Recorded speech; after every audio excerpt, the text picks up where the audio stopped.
भारत का बच्चा बच्चा जय जय श्री राम। पले हो, उस कृष्ण की भूमि में पले हो।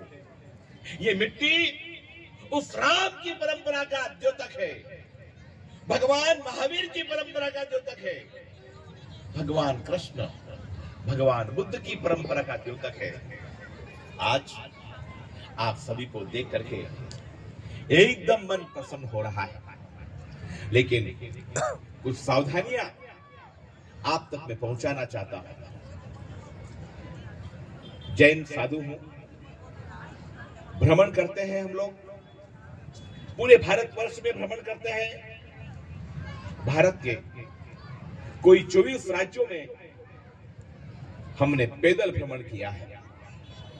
लेकिन एक बात मैं आगाज करना चाहता हूं, भिन्न भिन्न राज्यों ने इतने प्यार से एक जैन संत को श्रवण किया, उसकी भावनाओं को जाना। मैं आपके भीतर में बैठे हुए परमात्मा को नमन करता हूं, आपके भीतर में बैठे हुए आत्मा रूपी परमात्मा को नमन करता हूं और आपको आगाह करता हूं, चेत जाओ, जाग जाओ, जागरूक बन जाओ, एक बन जाओ, नेक बन जाओ, साथ जुट करके आगे बढ़ो। अगर साथ चलोगे तो दुनिया की कोई ताकत आपकी उंगली नहीं उठा सकती है। अगर बढ़ गए, अगर विभाजित हो गए, हर व्यक्ति आपका शिकार करने के लिए तैयार है। आइए नया वर्ष अखंडितता के साथ में, एकता के साथ में, नव वर्ष हमारे कल्याण के लिए हो, ये परमात्मा परमपिता परमेश्वर से प्रार्थना करता हूँ, मंगल में आशीर्वाद प्रदान करता हूँ। समस्त हिंदू समाज एकजुट होकर के अपनी अस्मिता, अपनी संस्कृति और अपनी भारतीय परंपरा के लिए कटिबद्ध बने, यही संदेश देकर के मैं अपनी वाणी को विराम देता हूँ। भारत के ऊपर बहुत सारी समस्याएं हैं, बहुत सारी आपत्तियां हैं, हर तरह संकट ही संकट नजर आ रहे हैं। और सबसे बड़ी बात, शायद बाहर के संकटों को से हम निपट सकते हैं, लेकिन हमारे भीतर से आने वाले जो संकट है उनसे निपटना बहुत बहुत आवश्यक है। समरसता ये बहुत जरूरी है, एकता बहुत जरूरी है।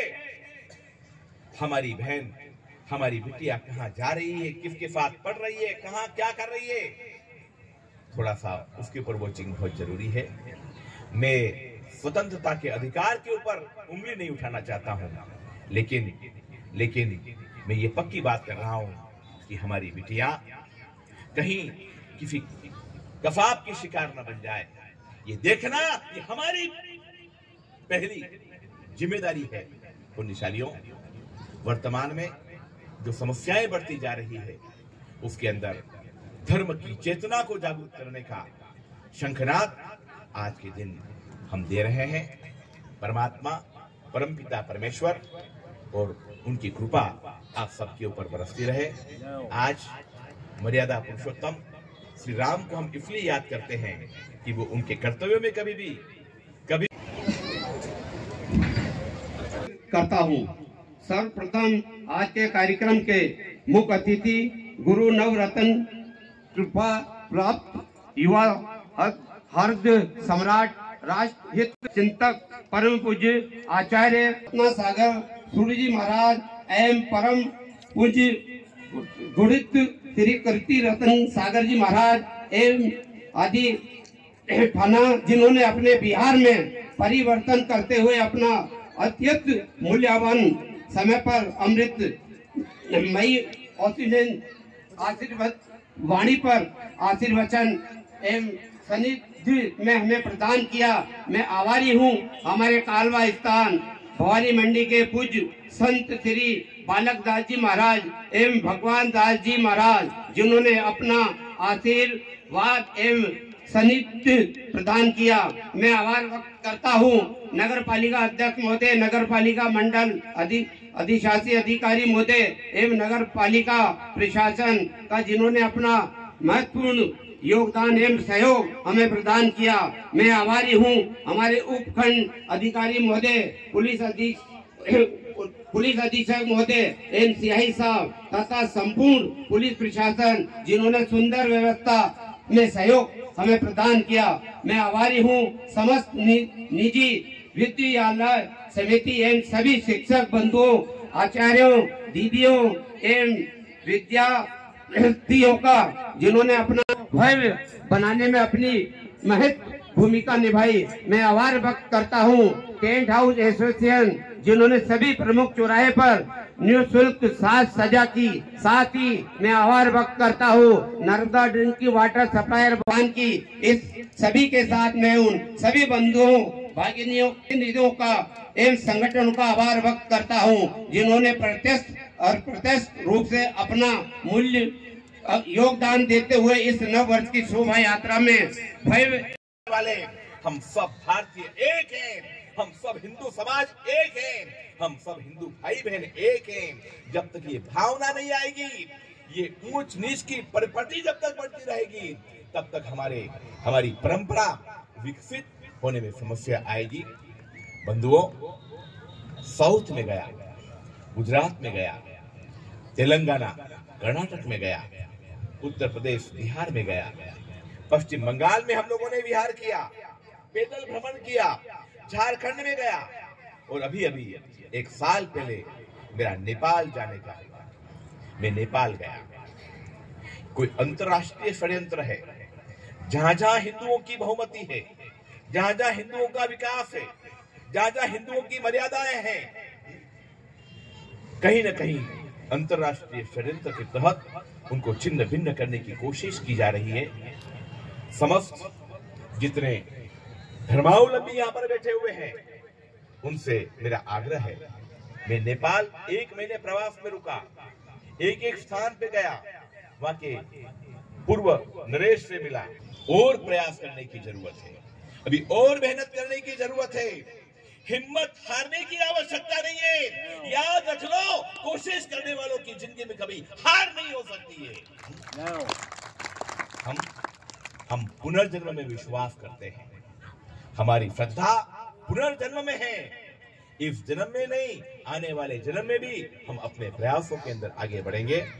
आज गुड़ी पड़वा है, नव वर्ष है, और जिस नव वर्ष की शुरुआत शुभ होती है, उसका पूरा वर्ष सुकून के साथ जाएगा। एक छोटी सी बात बोल करके मैं अपनी बात को यहाँ पर विराम देता हूँ।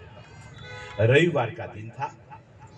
एक 6 साल की बच्ची एक एजुकेटेड पिता के पास सुबह सुबह पहुंची। पिताजी किसी एक अच्छी मैगजीन पढ़ रहे थे। बेटी आ गई, पापा मेरे साथ खेलो ना, मेरे साथ टाइम स्पेंड करो ना। आप तो 6 दिन बाहर रहते हो, संडे का ही टाइम मिलता है। पापा प्लीज मेरे साथ खेलो ना। पापा पढ़ने में मशगूल थे। चूंकि वो बच्ची को नाराज नहीं करना चाहते थे, इसलिए उन्होंने बेटे को समझाया कि बेटा एक 10 मिनट ठहर जा, 10 मिनट के बाद मैं तेरे से बात करूंगा, अपन खेलेंगे, एक 10 मिनट रुक जा। ठीक है। बच्ची चली गई, लेकिन बच्चियों को सब्र कहाँ होता है। 2 मिनट में बच्ची वापस आ गई। पापा 10 मिनट हो गए। अरे बेटा अभी कहाँ हुए, अभी तो 1 मिनट में नहीं हुआ, बोले हो गए। आपकी घड़ी बराबर नहीं, आपको घड़ी देखते नहीं आती, मेरे को आती है। बच्चे तो बच्चे हैं। पापा ने फिर रिक्वेस्ट करी, प्लीज बेटा एक 10 मिनट रुक जा, इंपोर्टेंट काम पढ़ करके फिर मैं तेरे से बात करूंगा। ठीक है पापा। अभी तो बच्ची अंदर रूम में गई, 1 मिनट में वापस आ गई। पापा हो गए 10 मिनट, चलो। पापा नाराज हो गए, पर उन्होंने अपने गुस्से को झलकने नहीं दिया। छोटी बच्ची पर गुस्सा कर भी क्या सकते थे। उन्होंने कहा बेटा एक काम कर। अचानक उनकी निगाह वो जो पढ़ रहे थे किताब, उसके ऊपर गई, मैगजीन पर गई। उसके ऊपर एक पजा फाड़ा। पूरी पजल के ऊपर भारत का नक्शा था। उन्होंने भारत के नक्शे को उठाया, 8 से 10 टुकड़े किए और बिटिया से कहा कि बेटा एक काम कर, ये भारत के जो नक्शे है ना बिटिया, इसको तू जा इसको जोड़ करके ड्राइंग रूम में जा करके इसको कंप्लीट करके चिपका करके ला। अगर तूने कर दिया तो मैं तुमको इनाम दूंगा और तेरे साथ टाइम स्पेंड करूंगा। अच्छे मॉल में ले जा करके तू जो बोलेगी ऐसा गिफ्ट भी तेरे को दूंगा। बच्ची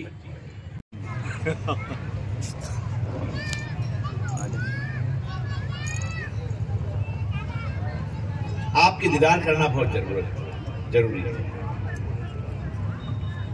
इसलिए जरूरी है कि हर व्यक्ति के भीतर में राम बैठे हुए हैं, हर व्यक्ति के भीतर में कृष्ण बैठे हुए हैं। और अगर गौर से देखा जाए आपके आचरण, आपका व्यक्तित्व यही तय करता है कि आप राम की परंपरा से जुड़े हैं। बड़ी प्रसन्नता है, बड़ी खुशी है मंच पर हमारे छोटे छोटे बटुक बैठे हुए हैं। बड़ा मनोरम दृश्य है। आद्य शक्ति माताएं भिन्न भिन्न स्वरूप को धारण किए हुए यहाँ विराजित है। तलवार भाले, देश किस दिशा में जा रहा है, हजारों साल से चली आ रही भारतीय परंपरा को 9 वर्ष के रूप में आज मनाने के लिए हमें कोशिश करनी पड़ रही है, हमें प्रयास करना पड़ रहा है। ये समझाया जा रहा है कि आज हमारा नूतन वर्ष है। जिस देश में हमारा जन्म हुआ है, जिस मिट्टी से हम पले हैं, जिस मिट्टी में हम खेले हैं, बड़े हुए हैं, उसकी बुनियाद वो भारतीय परंपरा, वो भारतीय संस्कृति और उसका आज नया वर्ष प्रारंभ हुआ।